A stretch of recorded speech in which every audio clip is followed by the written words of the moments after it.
At UE. Well, you said you did 10 years after you finished studying. You worked in England for 10 years, right? Yeah. Before moving to Yeah, well, UE. I didn't know anything about immunology. We were the earliest people to work on immunology and cancer. Right. So you was learning. Yes, nobody knew. That's about the time when all of that started. We were into immunology. So then, hands down, I guess your contribution at UE, you would say what stands out. No, I mean, we started on with it was fascinating, the real the immunology thing, absolutely. Because in those days we didn't know anything. If you ask people about blood cells and things now, they can code you different kinds of blood cells and all. In those days they didn't have that. So we came across, this is the first time we came across things like T cells and D cells and all of that. It's that time you can take cells from a tumor from one mouse and put it in another mouse.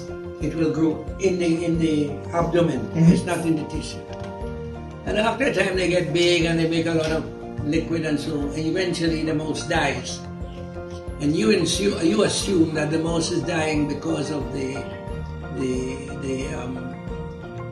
what you call it, the damage to it from these cells. But then we found that there was a way in which if you, I can't remember how we came upon it. Anyway, it was possible for us to take that tumor, mash it up, mess with it, get an antigen, inject it into the mouse and make the mouse appear to be protected to the tumor. Okay. So when you have something looking like that, it's looking good. So it's but I could tell you all the problems with it. However, what it tells you is this, that is, if you look at these mice, some of them have tumors.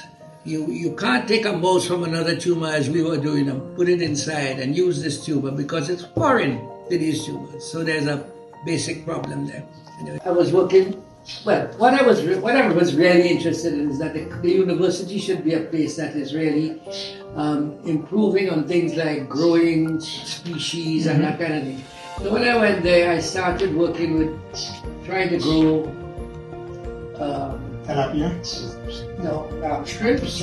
And I had a student working on growing lobsters. And then within the cage system, in a controlled environment. Yes. Okay. But the tilapia in Jamaica, they had a freshwater tilapia system growing with a company run by a big company, Steele. And what happened with them is they were doing a freshwater. Tilapia started out. They started out with the black ones, which people didn't like to eat very much. But eventually, as the world went on, we had species of different colors.